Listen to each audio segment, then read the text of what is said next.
a legend in not only the detailing business, but in the bus world.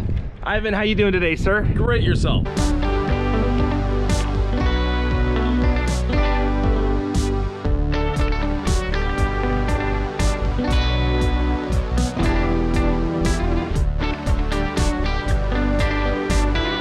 Ladies and gentlemen, I have a treat for you today.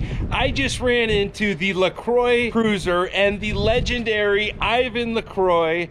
A lot of you folks know Yvan. Yvan has some awesome stuff going on in this coach. The big thing, the lithium-ion battery system. You want to tell us a little bit about some of the stuff going on in this coach? Yeah, so in the first bay, you can see our air conditioner. So we have a mini split air conditioning system. Well, actually heat pump. So it heats us and it cools us with the mini split. We're running that off our lithium-ion batteries. We have a generator on board, but we rarely use it. It's not a necessary item for us anymore. With the battery system that we have, a lot of time and a lot of effort was put into designing it, but at the same time, it gives us a lot of payback for us. We've got 4 solar panels on the roof, 320 watts each. That's more than enough to supply us all the power we need. What year is it? What make is it? What's the whole story behind it, and why did you choose this coach? It's a 1973 GMC, and the reason we chose it was all the storage underneath. It's one of the buses that was made that has the most amount of storage. Let me open it up for you. Awesome. And Yvan's actually doing me a little favor. Actually, these chairs are going down to Border Coach Leasing right now. I needed to get these chairs down here, and Yvan's like, we've got plenty of room in the basement bays, and I thought there's no possible way. He was not lying. And there's actually 2 full recliners back in there. So that's our wet bay. So in the back of the bay, you can see the generator, and we'll see it on the other side. And this is our water system. It's all on PEX. We have a few things that we've incorporated here. We go back and forth between Canada and the US any time of year. As an example, in February, we were in Wisconsin. It was minus 20 something. We were still living in the coach at that time. This bay is actually heated. So our water stays warm. We don't have to worry about pipes freezing, but should we ever have to leave the coach, we put in a little air fitting here, and we can actually blow out all our lines. So there's no need for us to put in RV antifreeze. We can blow out our lines. We have a combined waste tank. We don't have a gray and black tank. We have a combined tank. That way it's easier to flush, easier to work with, not having to worry about cleaning out the black tank, things like that. Not my idea of fun, so I wanted to make it as simple as possible. Our electrical bay, we have a 50 amp short cord, and right now you see it's plugged into a receptacle. The idea of the receptacle is simply, when we're running the generator, we have 2 choices. We're either plugged into shore or we're plugged into the generator. Nothing else. We don't have to worry about a transfer switch in that case. The first box is everything running off AC power. The second box is running off our inverters. And then further on, we'll see it better from the other side. These are full-length drawers that go side to side that house spare parts, things like that. I'm a detailer, so I have my towels in there. Yvan is very humble when he says that he's a detailer, because anybody in the detail industry has probably seen this man and read some, either heard about him or gotten information through him. So if you pop his name, Yvan Lacroix, anywhere in YouTube, he's all over. So a ton of detailing wisdom that this man has shared, and really a lot of folks in the detailing community appreciate everything that you've done, because you're responsible for sharing a ton of great wisdom. Thank you. Saved myself a lot of time and a lot of other people time, and made detailing easier and a better process. So we all appreciate that. In this bay, we keep our ladder. Normally we keep our bicycles, but we took the bicycles out for you to put the chairs in. And we keep a table underneath. We keep our exercise equipment. We have a little rebounder, so it's nice to keep in shape. And then the next bay, we have the mini split that's running right now, and you can barely hear it. Then we keep spare oil, spare antifreeze in here. We have our fuel filters for the generator and for the AquaHot, because we have an AquaHot system for heat, a hydronic system. 47-year-old coach, but it's equipped like a new Prevost. And that is the proper way to say Prevost. In terms of everything going on in terms of systems. Yeah, and can I ask you, go right into all the hard questions? I know you're an extremely savvy guy, and you've gotten a lot of this work done. We've done it ourselves. Yeah, exactly. You've done a lot of the work to yourself. What kind of cost has this cost you, and what kind of hours and labor? And that probably doesn't even count all the research. It's probably hard to equate all of the hours to go into something like this, but what kind of cost and hours do you have going into something like this? Hours, I really couldn't tell you. We spent a lot of time doing this. We lived in it while transforming it. So we bought it, it was a functional rolling RV. We basically gutted it and started over, but piece by piece. So we redid the electrical system, we redid the plumbing system, we redid the insulation, we redid all that you'll see on the interior of the kitchen, the bathroom, you name it, the bedroom, it's all been redone. So time-wise, can't tell you. Investment-wise, we're a little over 100,000. Okay. In parts. Now, individually, like some of those systems, are you able to share like some of the costs of some of those systems individually? Yeah, the AquaHot was probably the biggest investment. A new AquaHot's about $20,000. We were able to pick up a slightly used one, so we saved a little bit of money there. The generator, a 7,500K or 7.5K or 7,500 watt own quiet diesel. We have the lithium-ion batteries, which were quite a nice little chunk recently, at around $5,000 for the batteries.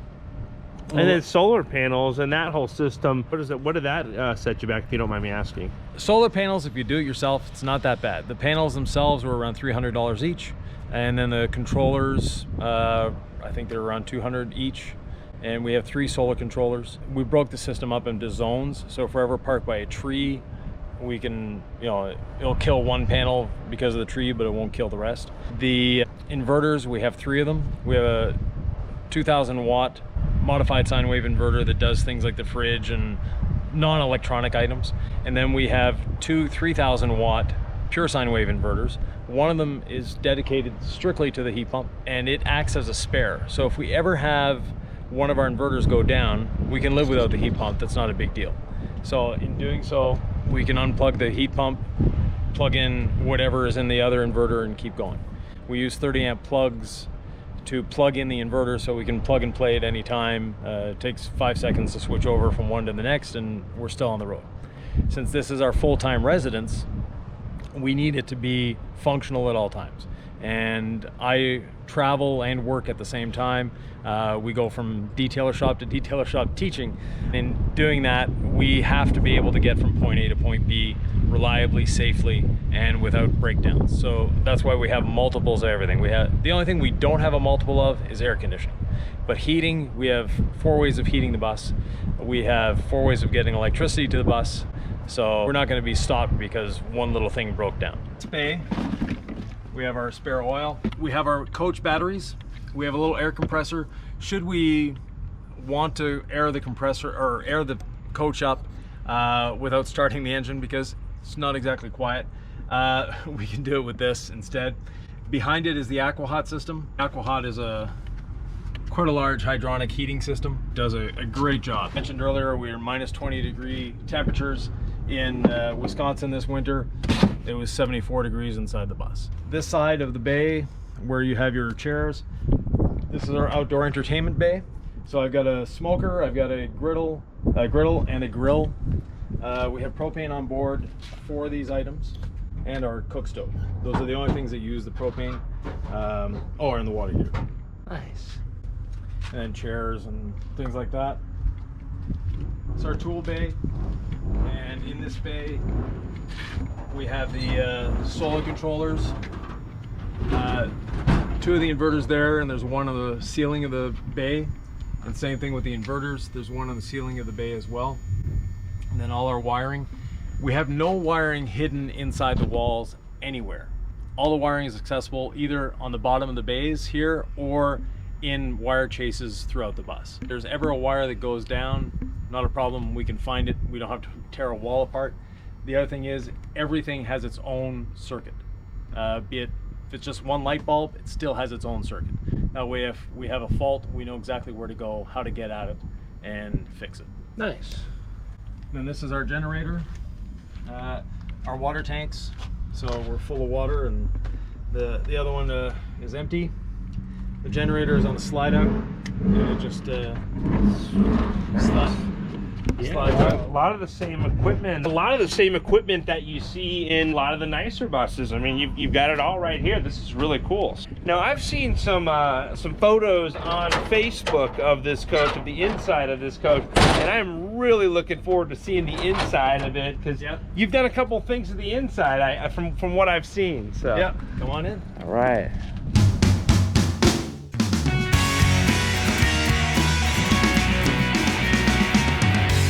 What is going on inside here? Well, this is our bus.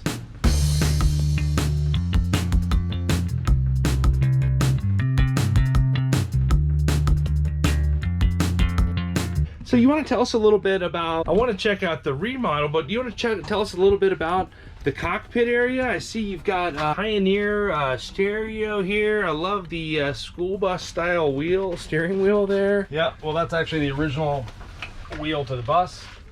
These are obviously some aftermarket seats, it looks like. Yeah, these are truck seats. The reason we went with the truck seat, they're comfortable. We drive up to 10-12 hours a day in shifts. They're a lot more comfortable than RV seats over the long haul and more durable as well. The dash we redid last year. We added 12 inches to it to be able to put the radio in because the factory dash ended here. We just stretched it. We have a TPMS system, a very important part of our life on the road. Monitors our tires, also monitors our towed. So we have everything there.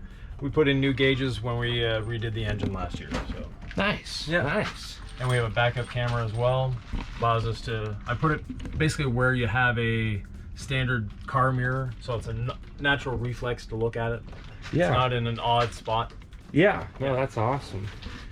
And the passenger seat has the flip-up footrest. First couple things I've got to point out is the cool diamond plate and then the tongue and groove wood here. This is just awesome. You want to tell us a little bit about what's going on here? Yeah, when we first bought the bus, it had slat wall ceilings. So the MDF slat wall with gray melamine on it, not exactly the best look. It might have been really great in 1985 when they first did the bus, but you know, we're in the 2000s, almost 2000. Well, we're in 2020 now, so it's a little past due. So we gutted this out. We re-insulated at the same time. The bus had blown-in urethane insulation, which is great. We added EHP roll board, which is a ceramic insulation. It's 1/8 of an inch thick, but that 1/8 of an inch almost doubled our insulation value. When we first bought the bus, it had a 30,000 BTU furnace, propane furnace, and it could barely keep us at 60 degrees when it was, 10 or 15 degrees outside. Now we have a 12,000 BTU mini split, and when it's 10 degrees outside, it keeps us at 75. And just by adding 1/8 of an inch of insulation.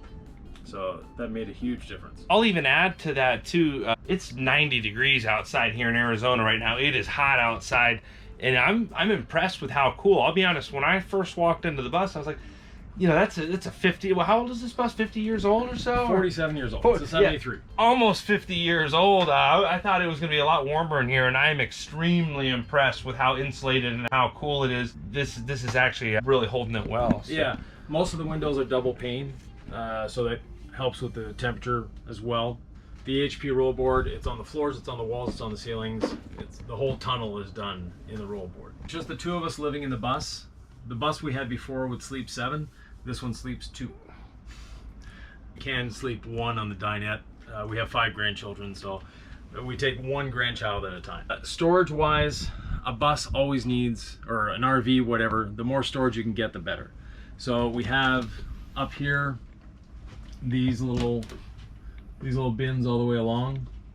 The control for the aqua-hot that's there, more storage there. This little bench window seat has storage in it as well. Oh, that is awesome. Such a convenient place and a dual purpose. Yeah. Just a great use of that space right there. A drawer there. It's actually a filing cabinet. Right here? Oh, yeah. Awesome. And I love the diamond plate finish. It's just really a great material to use in that area. Yeah, we wanted a nice look to it. We didn't want the traditional RV, look. Went with IKEA cabinets. I'm a cabinet maker. Before detailing or while detailing, I was also doing cabinet making, and I couldn't make them this well and at this cost, at this price point. Same thing with these, the flip up here, and then on the bottom, these are how we lock the drawers when we're on the road. Just these little pins. Nice. But you know, these are the full extension drawers. I love it. Soft close. The soft close. And we maximized as much space as we could. Yeah. So even around the sink, you know, we use this drawer as our little key and junk drawer. Three burner stove. This, I got to point out too, this countertop is, what kind of countertop is this? I love it. What is that? Acacia, which is a oriental butcher block wood. Very cool. We did the table with it, you know, a few other things. The countertop where we do food preparation or meal prep is oiled, and the rest are varnished. Very cool. Yeah. Yeah, sorry, I didn't mean to cut you off there. I didn't want to miss that because it's so cool, and then the backsplash. So, but go ahead. Sorry about that. Then we have a full household fridge instead of an RV fridge. If you ever go to an RV salvage yard, a lot of the RVs that are there because of the fridge. This is a lot safer and a lot more interior space compared to an RV fridge, because you lose a lot of that depth of the RV fridge. It fits through the door, and it was actually less expensive than any RV fridge you can buy. Microwave. We have our control panel for the AquaHot, for the inverters, the water heater, and our Altel for the solar system. So we know where everything is with that. So what's going on here? I love the, is that like a water cooler or tea cooler? Or? No, it's a water filter. Water filter? It's a Berkey. The Berkey filters, you can get water from a swamp if you want to. Put it in here, it comes out as clean, safe drinking water. And it tastes great too. And you can get about 3,000 gallons out of a set of filters. So it's very inexpensive. And this was a scratch and dent unit. We haven't found the scratch or dent on it yet. So if you're looking for a Berkey, you can get those from the website as scratch and dents. They're a great addition. Again, we're on the road all the time. We don't know exactly what the quality of water we're putting in our tanks. So for flushing the toilet, it's great. For drinking, not so great. And we don't want to be buying water all the time. Here we have full-size pantries for food. Oh yeah, look at that. Tons of storage. Yeah. So this is what's termed as a side aisle bus. And if you come past, if you open that door, you'll see the bathroom.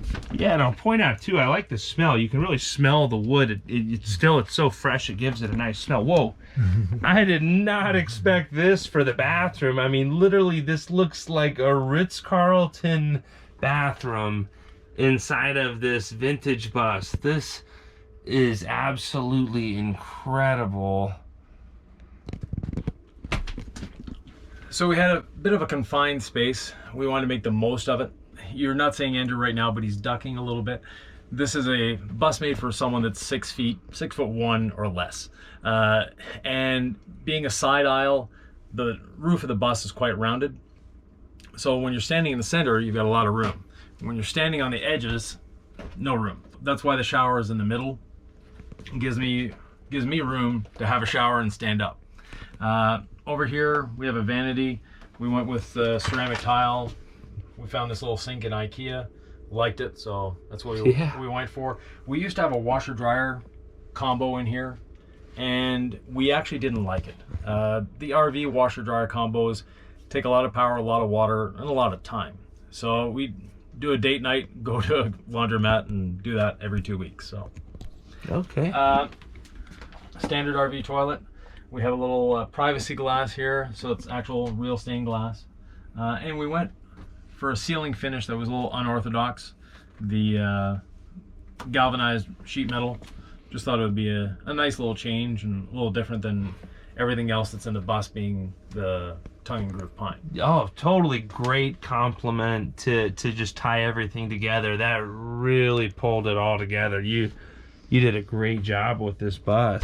While we're outside, you're asking about the batteries? Oh yeah. Oh. They're all down there. Oh yeah, there they are. The big money, you keep those inside. Well, the Life Pro batteries don't mind heat. They really don't like cold. They can accept you can use them when they're cold. They won't accept a charge when they're cold. So by having them here, not a problem. And they're safe to have in a living environment. Yeah. And that was a space that, yes, it's nice to have a little more pantry space, but we could do without that space. So not a big deal. And we have our auto start for the generator and the generator hour meter there. So in 3 years, the generators run 595 hours. Okay. So not much. And most of that is once a month we start it up and run it for a couple hours, put a load on it just to keep it active.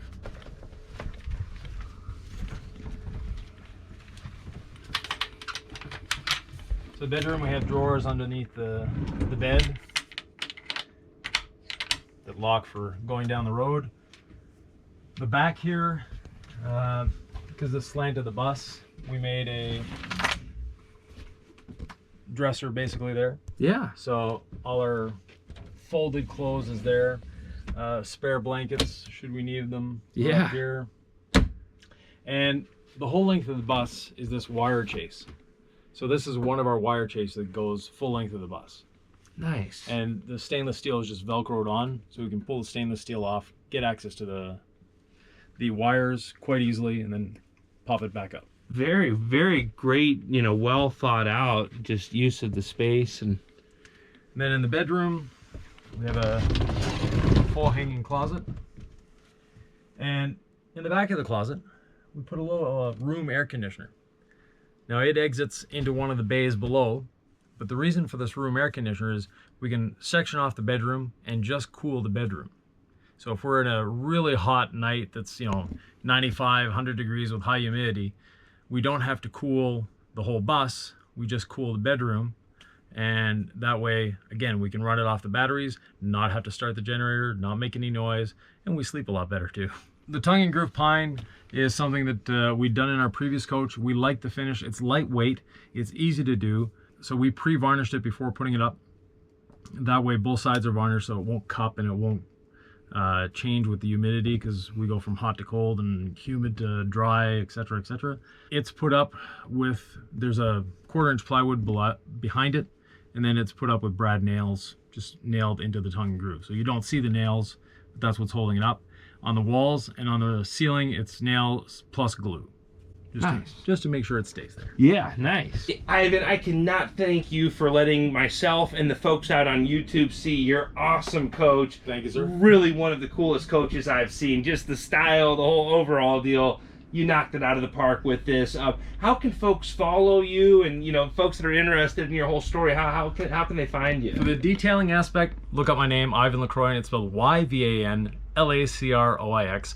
Or for the bus, look for Lacroix Cruiser. So LACROIX and Cruiser, just like cruising down the road.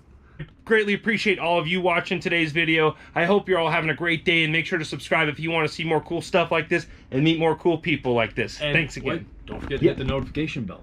Hey, notification bell, yeah. And Ivan's a lot better. I'm still learning all this stuff. He's absolutely right. Appreciate all of you. Hope you're all having a great day. Thanks again.